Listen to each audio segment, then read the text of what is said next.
Chair. Yo, what's happening? What's happening? Welcome back once again. It's your boy Terrell Key, aka T Reezy. Got Miss Danielle Walls, Mr. Toby Johnson. You are here on Tiger Talk with the 1400 Club. If you have not liked the page, liked the YouTube channel, subscribed, or click the bell, do so. Or if you want to just listen to us while you're doing other things throughout the day, check us out on Spotify and Apple Podcasts and or wherever you get your podcast. Just go to YouTube or go to Google and just type in Tiger Talk with the 1400 Club. We are on there. This is Band Sessions with the Boom. Toby Danielle, what it do? What's up? What's up? I need to put my pom-pom back down. Hold on one second. This Winnie the Pooh back here. So he's like my company every time I do the show because I be needing somebody to have my back, and he has my back. He's really more like Kenny the Pooh. Kenny the Pooh? Like Kenny? He's a more Kenny the Pooh than Winnie. He looks more of a Kenny? Mm-hmm. Okay, that makes sense. Yeah, that makes sense. He's a more support. So check it out. We are back. Y'all see I'm sporting my Love the Boom Doc shirt. I like it. Check it out. Check out Doc. Love the Boom. Look at Doc like this. Doc is a character. That was designed by his daughter, actually. His daughter, Chris Liddell. Shout out to Chris Liddell. What up, Christy? Yo, so we back, y'all. It's time for another show. They let us back again. Oh, How man. does that even work? Man, I'm excited. I'm excited to be here. I'm excited to see y'all. Have y'all been doing all right? Y'all had a good week so far? Good week. Good Yeah. week. Everything's great, baby. Hump day. Everything's great. Tomorrow. Hump day. Yeah, hump day. All right, so check it out. We'll jump into it. So Toby usually has a question for us. I'm sure he has something. He always waits until like the show starts to ask the question. So Toby, what do you have for us today, sir? Man, I ain't got. I thought I had a question, but like I ain't got a question. I think I'm passing the ball to D because I want to be surprised today. Okay, done. Yeah. So Toby, good. Toby don't have a question. We don't want your question anyway. I want Danielle's question. So Danielle, you got a question? What's the question? Toby has some good questions. Okay.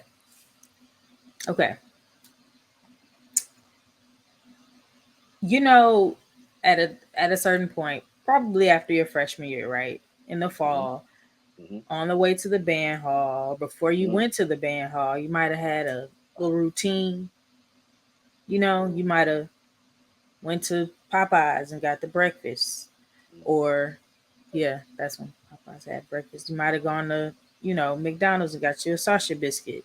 Or, you know what I mean? Or went to the calf and did this or that. Like, did y'all have any type of routines like before you go to the band hall? To report on game day. On game day. Did you have Saturday. Any routine? Saturday or whatever the performance day was. Routine. That is a good one. I can tell you what I did. Toby, you want to go or you want me to go? I'll go, man. Kamisha Worthy. Kamisha, WT, tenor drum player. Like, she used to bring me a Beanie Baby.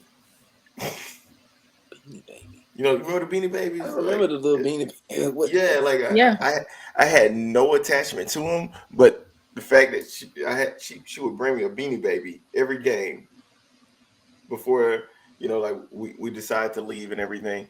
And, in the Popeyes chicken biscuit, that was the thing, like, for that I wanted before the game my sophomore, junior, senior year. Like, yeah, a Beanie Baby. I don't have any Beanie Babies anymore. I don't know where those things went. They went to somebody else. But a Beanie Baby and Popeyes chicken and biscuit with the white gravy. That was my thing. Wow. Okay. Wow. That was You learn something new every day. every day. Okay. All right. So it's my turn, Danielle. Oh well. Go ahead. Me. Okay. All right. So what I used to do on game day, the night before the game, either me or Mufasa would go to the store to get some Gatorade, or if somebody would be designated to go get Gatorade the night before. So we would put the Gatorade in the freezer the night before, then we would take it out the morning of, and by the time we got to the band hall, of course we would give the Gatorades to the band managers or whoever had the coolers, stick them in there, stick them in the coolers. So by the time we got to, I think it was after halftime, the Gatorade would be super duper cold, and it would have just melted just enough. It's got a few little cubes of ice in it because they put it in the cooler. So the only thing that I remember doing, I remember the Gatorade was like very important.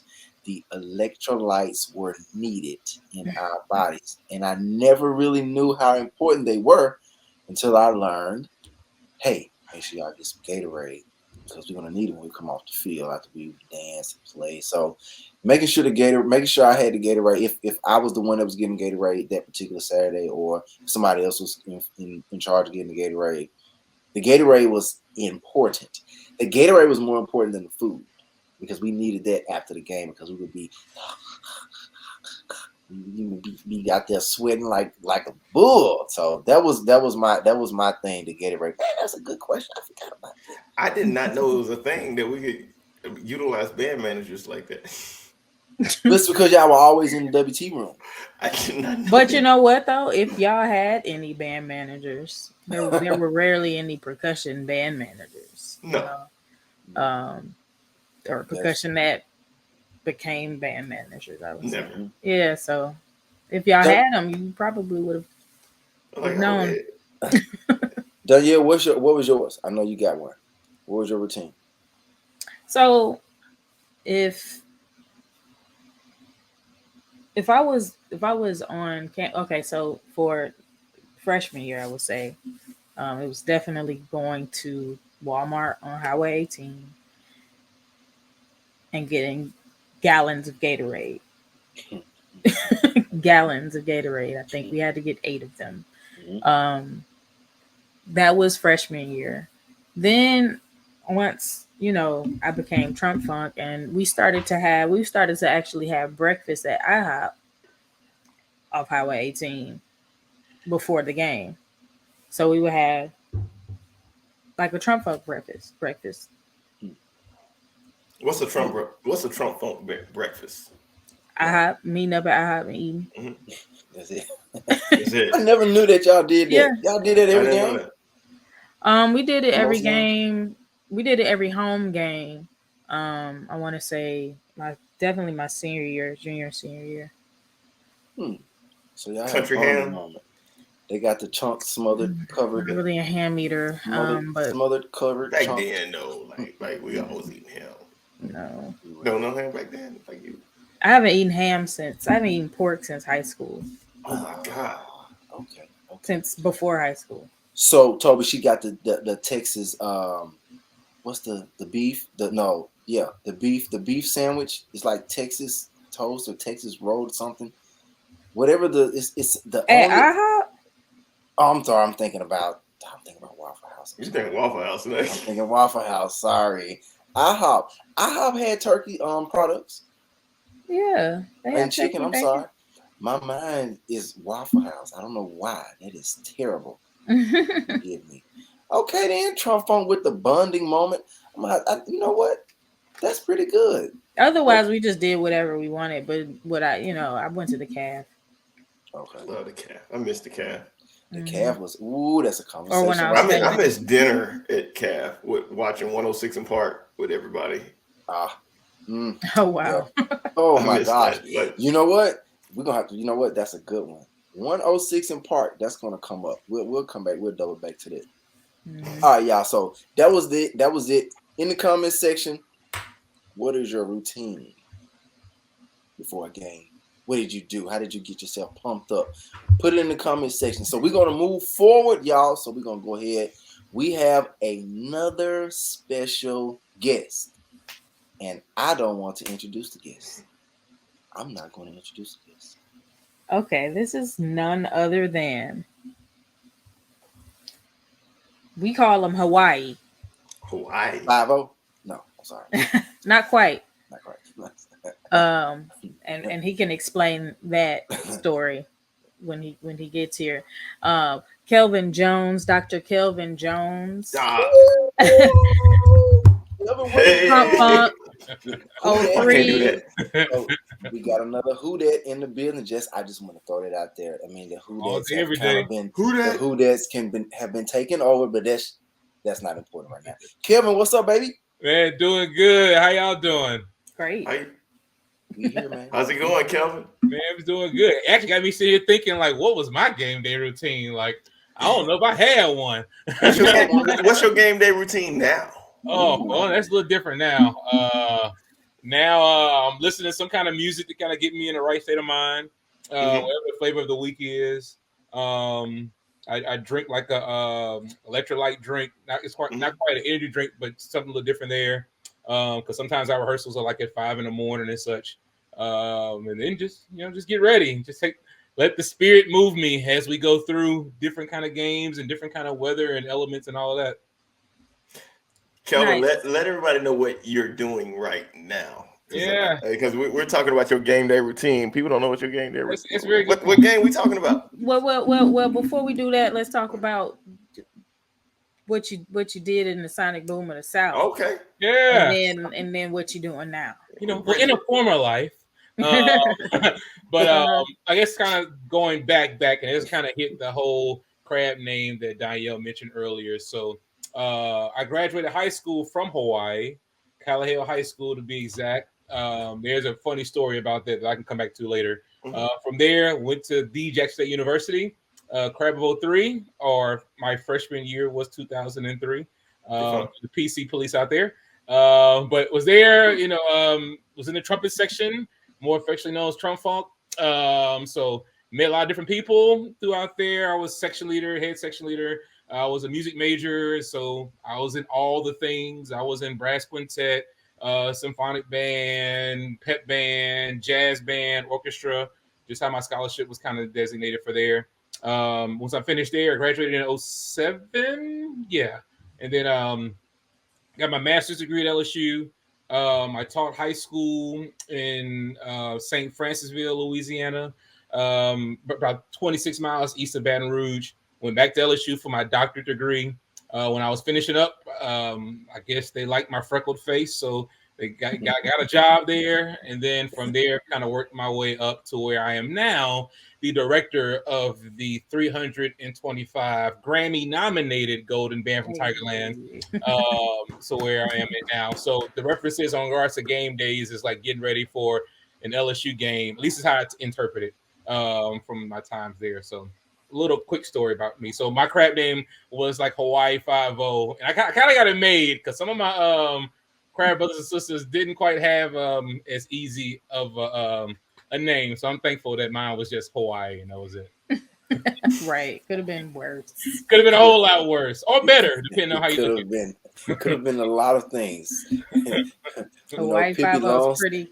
Pippi Longstocking had freckles on her face, but that's not important. That's not important right now. I'm just thinking, the freckles, they paid off, got him a job. But anyway, I'm sorry. That's where Terrell would have went with it. Okay. That's where Terrell would have went with it. I know, So the question Toby asked was, what is you said your routine now? You had the electrolyte drinks and, then listen to music, of course. And then we talked about where you came from. LSU is a core style band, correct? Yeah. Jackson State being a show style band. How was it transitioning from those two worlds? Had you already been familiar with the core style, or how was that transitioning from show style band to core style? Yeah, it's a little different. Well, it's how to explain this. It's more alike than you would think it is different. And I say that because Like I deal with students who are 18 to 22 who listen to almost the exact same music that I was listening to when I was 18 to 22. I have my own opinions about the state of hip hop and rap now, but I think that's kind of showing my age more so than that. But these kids will tell me more stuff about the baby, Lil Baby, whoever else's baby, and all of that stuff that I don't know about. So, in that respect, the mindset is still like a young adult, if you will. The experiences that they may have gone through are slightly different than maybe the average person that I was in the boom with were. But for the most part, 80% of things they were doing the same stuff that people were doing when I was in school there. The styles themselves, like the core style, like I went to high school when I was in Louisiana. My dad was in the military, so that's why we moved around a lot. The high school I was at my freshman year was a core style group. So I was familiar with the marching principles there. When I was at Hawaii, it wasn't really core. I don't know what we could say we did. We just played in the stands. So all that, then obviously the boom is the boom. And then you get to LSU, and it's a different mindset. So just being around that was different in an adjustment. But at the end of the day, musicianship is musicianship. And I tell people this all the time. Some of the people I was around with when I was at Jackson State are still to this day some of the most just raw, talented people I've ever been around. Ricardo Emilion, Danielle Kemp, Duran Thigpen. I can go through the list of people where you can take them and put them anywhere in any ensemble and they would thrive. And, I was around those people, the Adrian Mitchells. Heck, Danielle was a beast on the horn too. So, I was around these people all the time. So I never felt like my musicianship wasn't to par because I don't know, maybe that's just the boom or Trump funk mindset. Like I feel I'm okay. You know what I mean? So that wasn't a challenge there. Understanding marching concepts is still 8 to 5. Those things still stay in play. The difference maybe so is, and this is something that my students still don't believe me to this day. Like just a flip question around. If y'all had to give on average a day when y'all rehearsed, when y'all were in the boom, what would you say? How many hours in one day on average on a normal week? Oh, wait, one day? One day? One day? I'll go ahead and say 8. About 6 to 8 hours. 6 to 8. Easy. Sure. Easy, right? Yeah. So we rehearse. This goes back to your question about the transition stuff. Mm-hmm. We rehearse 4 days a week from 3:50 to 5:20. That's 90 minutes. Let me go over 1 minute, and there's going to be all kind of problems. People call. So 90 minutes, 4 days a week, and I tell students like on average, like at least 6. I would say on average like 6 hours. That's me being very conservative. Like you may have that Monday game. We ain't got a game on Saturday, so we get out like at 10 o'clock.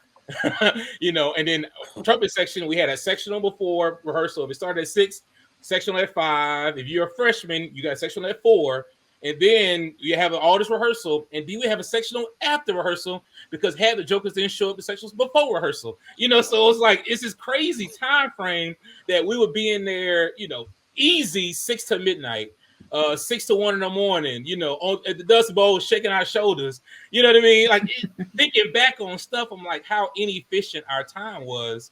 But it was a boom. But on the flip side too. We're memorizing music, there's different stands, tunes, different kind of standards with that. So, and you're keeping up with the things. Like now, their book is just stupid what they do now. Like we can get away with just doing Golden Time of Day, Under Pressure, Cold Hearted Snake. Right. Now they get vilified for that stuff. But all that to say, we don't have those kind of demands for our students. Like we use a flip folder, we can sneak a new tune every now and then, but it's more halftime show oriented. But there isn't that kind of demand. So that was a transition of how can we be effective in 90 minutes to get a product that we will all be proud of come Saturday, because that definitely wasn't the case in my undergrad. Like we would be out there freaking forever. Ooh, 90 minutes. Look, so let me ask you this, Kelvin, just to kind of dig deep into that time frame. Was that something that was like already put in place by the university? Say, hey, look, y'all have this time and that's it. Like, where did that time come from? Because we would go to practice and we would be there until we're done. Like, you don't just leave. Like, how did that even come to play? Like the time frame. Yeah, I'm assuming, and this is most of my colleagues. It's colleagues being like others, predominantly white institutions and major universities. It's similar schedules like that, but it's a class, and so like literally on the course catalog, Tiger Band Tuesday, Wednesday, Thursday, Friday, 350, 520. And in order to be in the marching band, you have to be enrolled, and that time has to be free. Now we make some kind of exemptions, like if you're a construction major, architecture major, and you're a junior or senior, there are certain classes you have to take. But even with that, we meet with the teachers and be like, all right, can they leave your class early to get here? Because the benefit we have is every student that's in the marching band also receives $1,000 stipend. So they get a scholarship, if you will, to be a part of the program. But it is a class. So the whole time structure, I guess way before my time here, they figured out what was the best sweet spot for majority of the majors. And then it kind of fit from there. But we're guaranteed students there. And if they can't commit to that, then they just won't be in the program. Wow. That's different, but it makes sense. Yeah. I remember I have two of my nieces. They rival. I don't know if y'all consider a rival. They're both at Ole Miss, and both were in the band. Yeah. And when they were telling me like no, yeah, we got 2 hours of practice, an hour and 30 minutes. I was like, what? It just shocked me, because I was like, how do y'all get so much information in 2 hours a day? That just it just shocked me that they could get so much done in 2 hours. Then we had 6 hours. I remember I'm doing sectionals at 5, and then everybody together at 6, and then we playing to like 12, 1 o'clock in the morning. Warm up was doggone. Just what were we doing wrong? What were we? Warm up was an hour. What were we doing wrong? And it's funny you say that, because I remember very vividly. It was my junior year. Well, I'll tell the story. It is what it is. So I remember being at rehearsal, and at this time, this is way before I got married. So I had a friend. I'll just say that. And this friend worked at Ruby Tuesday. And I remember vividly, we're at rehearsal and we're doing it squad by squads. 4 people do the whole freaking halftime show. And I remember people in the back, it is, doing other stuff, but it's just not efficient. And I remember vividly, my friend who was working at Ruby Tuesday called me and said, why are your directors here at Ruby Tuesday? That person was a waiter. And I was like, no way. And I look up and I just see the drum majors leading us do this squad by squad. And we had like 40 squads. So imagine you do a whole 10-minute show, squad 1, all right, squad 2, do the show.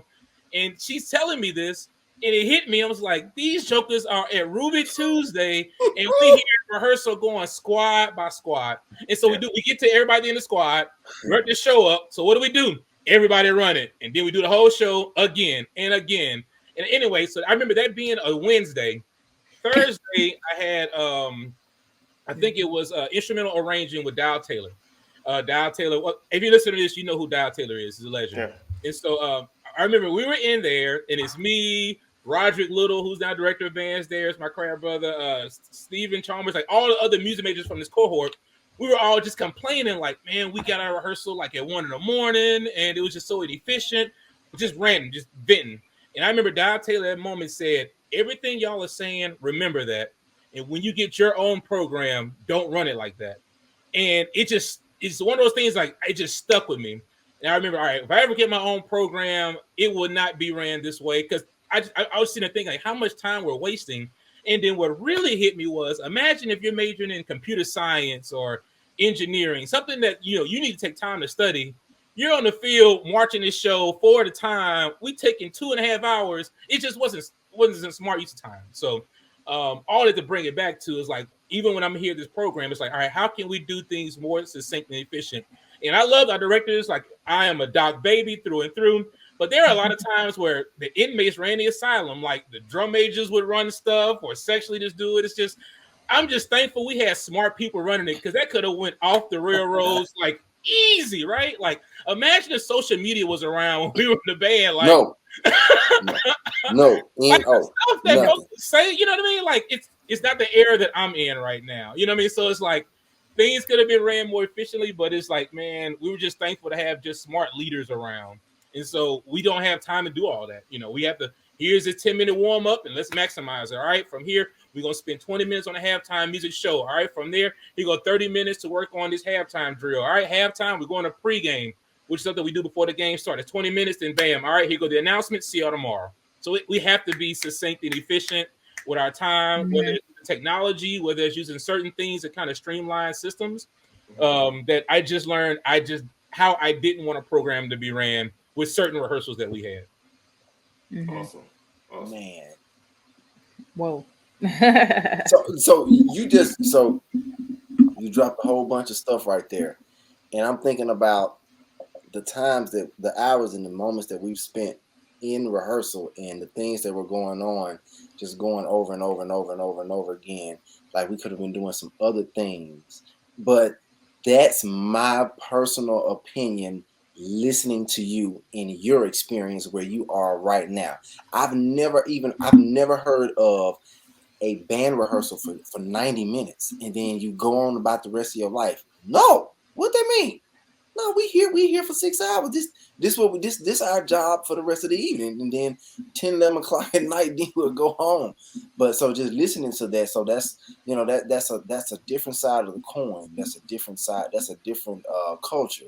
That's a different culture to even think about, to fathom how you can just, okay, we're going to maximize time. That's what our focus is. So that's something special right there, my good brother. Yeah, and like I said, let me go a minute over. Oh, I'm hearing about it. That's why I say it's different, because it's like, and I get we have a different generation, different type of students from when we were in a band, but like another example here. How many times the week of you would find out when we were in the band, oh, we got a battle of bands on this Sunday. Like we found out like that Wednesday, that Thursday, right? No, no. You being kind, man. Like that Saturday, we got battle of bands tomorrow. We don't even know. We go to the game on Saturday. Like, oh, how come this ain't going to Jackson? Why are we in Mobile, Alabama? We just went this way. That's hilarious. But it's like, but thinking about that, so like. And so on the flip side, and I'm not saying what's right or wrong. I'm just saying I'm just speaking facts, right? Yeah. Let me say, all right, in 2 weeks, I know you didn't plan for this, but here's this event going on. I'm gonna hear about it. People are gonna, come up and express their issues. I got work. I got all these things which are probably very valid. But I just think back on if Doc would have told me, all right, I found out we got this battle of bands in Birmingham, Alabama on Wednesday. I gotta work. Am I gonna go to Dr. Lewis Liddell and be like, hey, Doc? You just told me this on Wednesday. You're not respecting my time. You know what I mean? I got an issue. Like some of y'all are laughing right now, right? It's like you wouldn't even think twice. we didn't work. We didn't work. No, we didn't. We didn't work. Like because it was understood like that. Hey, you're gonna be there. Gonna pop up. Even if you had other obligation, you wouldn't dare. I got a study group. You wouldn't dare be like, you know what, Doc? You're not appreciating my time. You know what I mean? You only gave me a 72-hour notice about this event. Like that doesn't even compute in my head. Yeah. But it's just the generation we're in right now. Like I get hit with so much stuff, and it's just like I don't know. It's just some of the things to be thankful for what you got. Yeah, I remember my church because I was playing percussion for churches, and they understood. Oh yeah, he's in the boom. It's gonna be some Sundays that he's not gonna be here, and it was just it was just understood. You know, and that's not the case right now. So like, who are you hearing from when you throw those left punches to your students as far as like, oh, we got this. Who are you hearing from? Students. Yeah, and to be fair, like I get that. Like they have lives, they got things they got to do. But like our students, I may hear that from I don't want to say administration, but students may go through the chain of command and express concern. So I hear that from like other people as well. But it's not like I hate to use my own experiences. It ain't like it's the Wednesday. It ain't like it's the week of here's this thing that you didn't know about. It'll be like a week or two, or with the exception of like certain events that we just got to do. The president's office called. We got to figure it out. But yeah, and it's like things that people have issues with. I'm like, I wouldn't even think twice to be like, you know what, Doc? You was at Ruby Tuesday when we was at rehearsal. And I feel like you wasted. I feel like that wasn't a good use of my time. I feel like you didn't care about my well-being, Doc. No. I'm marching back and forth, and we didn't have a water break, Doc. We've been at rehearsal from 9 to 2. You crazy? And I didn't have any water, so therefore you don't care about my well-being. Like like y'all are laughing, right? It's like you crazy. That is hilarious. I'm living it, dude. I feel it. I feel it. I'm living it. But it's like you got and again, I ain't saying what's right or wrong. It's just like this is the generation that we're in now. Where I really have to try to be cognizant and mindful of that. And I get like we're dealing with adults and people need certain things, and I'm a first of someone to tell you I know mental health is real. But it's just certain things that like I didn't have that privilege to kind of voice my opinion that way. Or if I did, I don't think that it would have been like coming to America and be like, dang shame what happened to that dog. Yeah, he went to talk to Doc. Dang shame what happened to Kelvin, Hawaii. That's much like that guy. Man. Well, you are a trip, man. Oh my gosh. No, that's just real though. You know what I mean? Like it was what it was. You got to figure it out. Oh my goodness. So Kelvin, how did you get to Jackson State? How did you get there? I was 5 years old. So I was born in Greenville, Mississippi. And this is one of those things I just remember like it was yesterday. I was 5. Jackson State played Mississippi Valley State in Ida Bena, Mississippi, or Itty Bitty, to be very literal. But this is like around when like Jerry Rice was playing and all that stuff. And so I remember being at that game, and Jackson State played Get Ready, iconic. But the part that stuck out to me, I didn't know this at the time, they played classical music for memory. And I was like, man, here's this group that can do this music, but then do that. And it's for memory, it's like amazing. And at that moment, I was like, I'm going to go to school there. I'm in kindergarten. Like, what the heck do I know? Later, I find out Jackson State plays Stars and Stripes Forever, which is a part of our warm-up that lasted like forever and ever. But they just did that. And I just remember that vividly, like classical music and that. And I want to go there. And so just from that early age, I just always had Jackson State on my mind. So even when I went to Hawaii, BET was showing like Jackson State games and other HBCU games on Saturdays. So the Southern Heritage Classic in Memphis and, other big games or whatever. And then the Image Awards, Motown, like all the big things was like always, it just re-solidified me going there. And I lived in Baton Rouge the longest. I was in Baton Rouge from 3rd grade to 10th grade. And it was always Southern's cool, but they ain't the boom. And so my godparents, the Southern alums, they all went to all the games. I had on the airbrush Jackson State stuff back when airbrush was like an art form. Like, I was always just that guy. And then I came down, I believe it was a Capital City Classic Soul Bowl 2002. And I stayed on campus and I met Dr. Liddell. That's back when they had like the little flip. This is the way we ball. I can almost name that whole halftime show. But I just remember that, and it was just like it just kind of again just to re-solidify like I'm going to school there. And then my senior year, which is kind of funny, Jackson State offered me the least amount of money. And at one point, because Samuel Griffin, who was at Alcorn, was calling me like once a month, and I'm like, this man must really like me because I'm pretty sure this is back when we had to use like long distance. It wasn't like everything was free. You know what I mean? So I'm like, this man is calling me once a month and all. So Doc was just slow on the scholarship work. My grandfather reached out to Dr. Magruder. Then Magruder sent me like this scholarship package. They ended up working out to where I officially was going to go there. At first, it was like, I'm just going to go to Jackson State. I'm going to pay out of pocket. My mom was like, no, baby, you're going to go to one of the other schools for free. But I just always had in my mind, I wanted to be in the boom from the age of 5. So that's my long-winded way story of I just heard the boom, play Stars and Stripes Forever, and I was just hooked. That is awesome. Stars and Stripes. That's crazy. Right. So I don't think I've ever heard anybody speak on a march as a tune or a tune that drew them in. So so that's amazing that Stars and Stripes, because there's some history in your upbringing that has to have had Stars and Stripes on your mind. I think what it was, well, let me back up. My grandfather was a musician. He played trombone. He was a high school band director. He played with Earth, Wind, and Fire. We subbed for Earth, Wind, and Fire. He played for with James Brown, Aretha Franklin, Ray Charles. And so I was around that my whole life. But I honestly think what it was, though, Terrell, was that I think it was seeing people that looked like me do music differently. You know what I mean? Like it's easy to see the black band, dancing or playing rap music. But and again, I can't say this enough. I was 5. You know what I mean? So I don't really know what was in my mind then, but I do know that just seeing a group that can do all the things you would expect with a group that looks like them, but then play this classical music. It just made them diverse. Yeah, very diverse. And I just remember that just stuck out. Like every band can't do that. You know what I mean? Like I didn't hear VIII do that, and VIII probably could. You know, like a lot of HBC programs can do that, but it just seeing them do that at a high level and for memory, it just stood out. Like I want to be a part of that. They look like me. They're doing different things, and knowing what I know now and the musician that I am, you know, like, that was the touching point of classical music. But it was just something that just stuck out to me then. Just something Jack State did. And then as I followed them throughout, when they would play Tiger San Pedro or different types of music, you know what I mean? That just always stood out to me way more so than Cold Hearted Snake or whatever. Like that's whatever. But what drew me to Jackson State was that stuff. If it was anything else, I would probably went to some other schools. Wow. Man, I had a thought, but I'm gonna hold it because I'm not gonna hold it.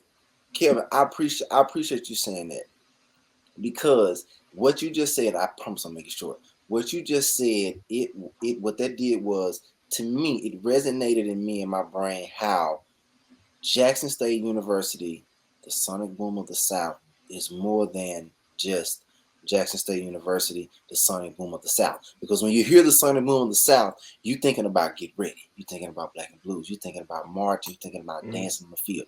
Most people, not everybody. But for you to speak on, okay, we play marches and we have a symphonic band and we're musicians. Like we do more than just dance and boogie on the field. That right there, what you just said, it hit me somewhere and I'm done. I'm gonna stop right there. So I appreciate that information that you just shared because that's major. Like I don't think I've ever in my life heard anybody say, you know, the fact that this school has some great musicians, which we always do, is what drew you.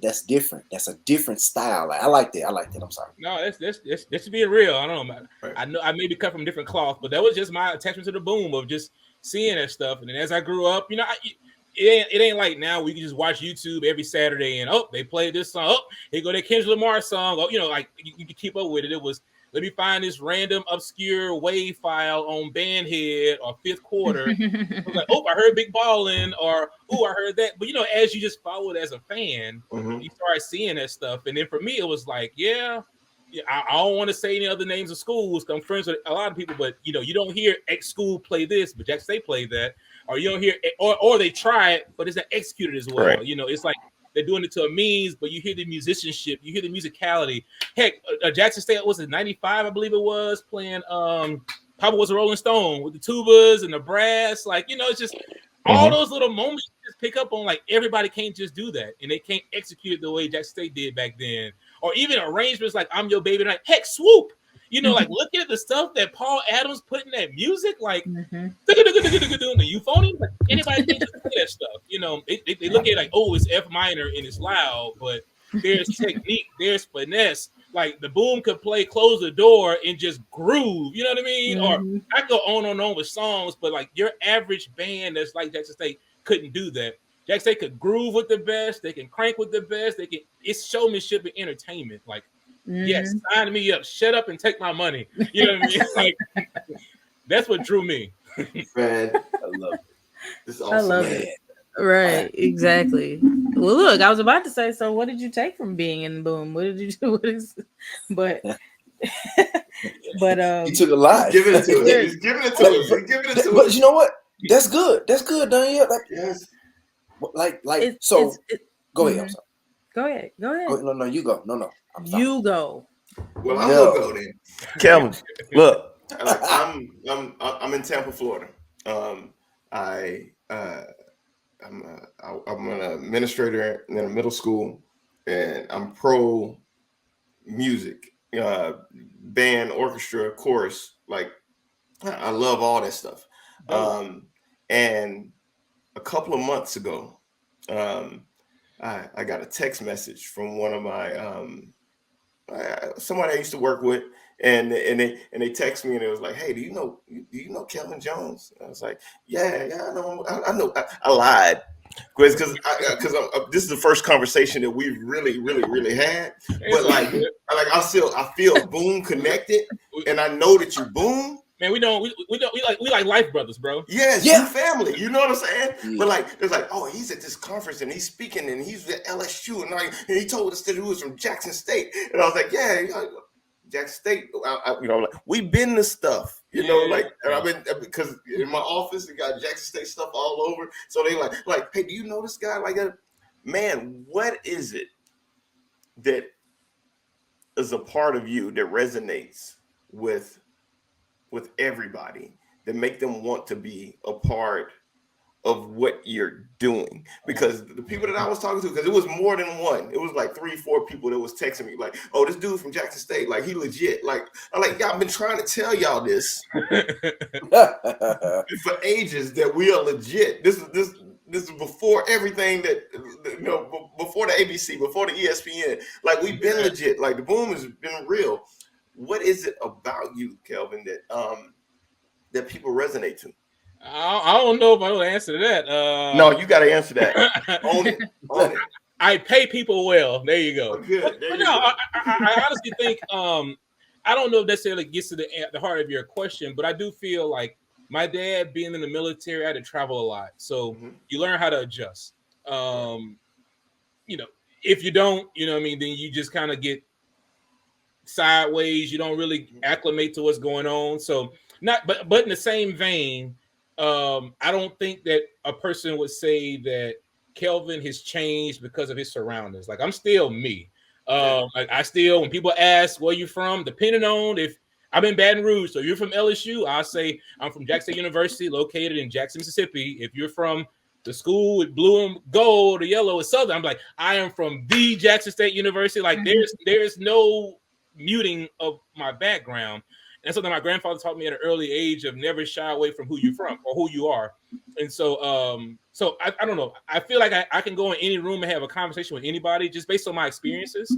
Like I alluded to earlier, like when I was in Hawaii, I was in high school there at the same time as this popular musician named Peter Hernandez.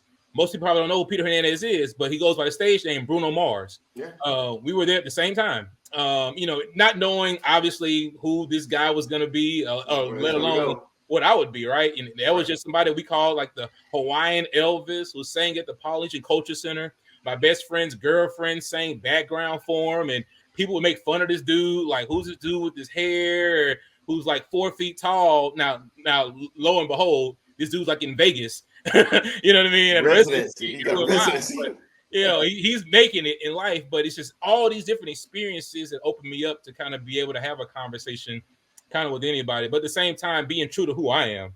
And if you don't like that, that's your problem. It ain't mine. Mm-hmm. Oh man, I'm giving you flowers, man, because you did it, man. You did it. Mm-hmm. You know, like people resonate towards you, and people like they feel that they have like you know, a connection to you, and I know that your students they feel that, and it resonates with them. You're doing some great work, man. And like I said, I won't say I'm appreciative of it, but like I really I'm proud of the work that you're doing. No, I appreciate that. Like people are like they're leaning in towards the work that you're doing. So like that, you know, you being you know, the boom, like it connects us all. Like I'm saying, when I'm getting text messages and stuff like that, like, hey, do you know this person right here? Like I'm lying. I'm like, yeah, I know this dude. Like, yeah, he's my brother. No, that's better than folks like texting you like, I have zero clue who this person is. I've never heard of him in my life. No, but I know of you, but like knowing you, you're like it's like, oh yeah, I know you good people. Yeah, I appreciate that. And some of that a lot of that comes from the boom. Like there was a scenario with me at LSU where I was still trying to figure me out. Like I knew who I was, but it's this assimilation factor of before me in this space, there hadn't been a person that looked like me in this space. So, you know, it goes back to, all right, I'm in this new role, and this is when I was an assistant director, of like how I can see what success is based on people, my predecessors. But none of them look like me. So it's like, all right, do I then change some things about me so I can then find this track of success to be successful there. So I was at a unique spot at one point, and I had a meeting with our basketball coach, Will Wade, and we were talking about stuff, and I was just meeting with him to see like what were some things he would like to see music wise in the game, because I still have the boom mindset of it's strategic. All right, imagine like a battle. All right, 0 quarter. All right, they're gonna play this, so we need to come back with this, or we know they're gonna play this, so actually we have this together. So I'm still thinking strategically in my head. And long story short, he made a comment of the first game they were playing was against Alcorn, and he went from like Alcorn stuff like that. He's like, "Oh, you from Jackson State? You from the Sonny Boom?" I was like, "Yeah, coach. I'm through and through Sonny Boom." He's like, "We want some of that in our games," and so that just kind of resonated from like, all right, let me bring. Obviously, LSU is not going to be Jackson State, but what are some showmanship elements we can bring? Maybe that's music, maybe that's certain things we can do. And then when I became director of Tiger Band, I started incorporating some of those same things to where now, because the kids listen to this music already, to where now some of my colleagues are saying like, man, LSU's got swag about them, and it's just, I ain't saying this for me, but it's just, we'll play Kendrick Lamar, we'll play Lil Wayne, we'll play Kanye West. Folks say stupid stuff around it, you know what I mean? But we'll do that. Neck. Yeah, all that stuff, right? So that's just part of my background of what can we do to entertain and get the players on the field hype and our students hype. But that's all direct derivative of being in a boom when we would play Neck and the show and all of that stuff. So same kind of mindset. Man, that is beyond amazing. I appreciate you. I appreciate your journey, just me personally. Like always, every time we do this, it's like the time just goes away so fast, man. And I'm gonna say, like we always say, we gotta bring you back because I know there are more stories that you have, more things that you can share. Just your journey by itself, even before you got to the boom, but the musical journey that you were actually on before you even got to the boom is an amazing journey. Just to hear that, man. So kudos to you for that, man. So look, Kev, look, man, real quick, not real quick, but kind of quick, man. Do you have any like shout outs, parting words, encouragement? Hey, how you doing? Or anything that you want to share? Cause we want to bring it to a close, man. Because the time has tipped up on us. So, do you have any like parting words, some things you want to share? Somebody you want to shout out? Some people you want to shout out? Or if not, just something that's on your mind, that's on your heart, sir. I guess I didn't get a chance to say it. When I was on, y'all mentioned Trump Funk. I was also a member of the Bloody Other Five chapter of Alpha Phi Alpha Fraternity Incorporated, Jackson State. Come on, A5. A little former life, even for the AB people out here. But no, I would just say for those out there, I'm pretty sure if you're listening to this, you have a Jackson State affinity there, and Jackson State is special, and it's been unique for these past few years because the world, through a different lens, has had a certain lens on Jackson State, and now that lens may not be there, they may try to devalue what it is. But if I'm a walking testament, I would not be where I am today if it wasn't for the experiences, for the education, for the relationships that I had at Jackson State. There are people I still talk to this day. Like Danielle reached out, and I ain't talked to her in a minute. She's like, Hawaii. I was like, oh, I know this ain't spam. You know what I mean? It's like connecting moments and connecting points to where I have literally developed relationships spanning this year will be 20 years from my time being in the boom, maybe complaining, cranking up Chase or playing the show for the umpteenth time, but those touch points connect people, and they connect people generations. There are people from the 80s before me, or even the students that's about to join the band now. Like Jackson State's a real deal. It's the reason we say D with our chest out is special, and safeguarding those special things, but not losing sight of how special it is to be at 1400, J.R. Lynch Street. It's an amazing time. Absolutely. Thank you, Kelvin. You have been amazing guest. I'm so excited for everyone to listen to this, and I'm just thankful that you agreed to do it in such short notice, and I haven't even reached out to you in I don't know how long. No, it's all love. If it was some other people, I'd be like, I don't know, I'm busy. Talking shit. Remember shit, man. I appreciate it. It's all love. It's all love. We rooting for you, man. Like I have no reason to root for LSU, but like when I see LSU on the TV and they play in South Carolina, I'm like, I have my boy Kelvin there. Like, I'm rooting for LSU. Absolutely. And it goes without saying, I'm fans of y'all too. You know what I mean? Like, y'all do a great job, even from back in the day. Like, it's sometimes you have those old heads where it's like, oh gosh, you know, scum of the earth, and y'all aren't that at all. Like, y'all are killing it. So thank y'all for what y'all do. Appreciate it, man. Thank you, man. Thank you, Kelvin.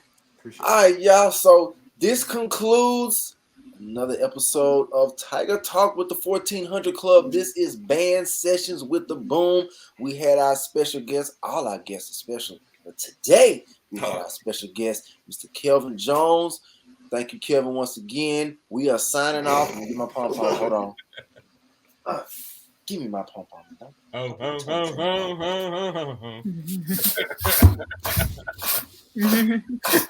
Yeah. All right, y'all. That's it. Appreciate y'all for tuning in. Until next time, peace out. Love it.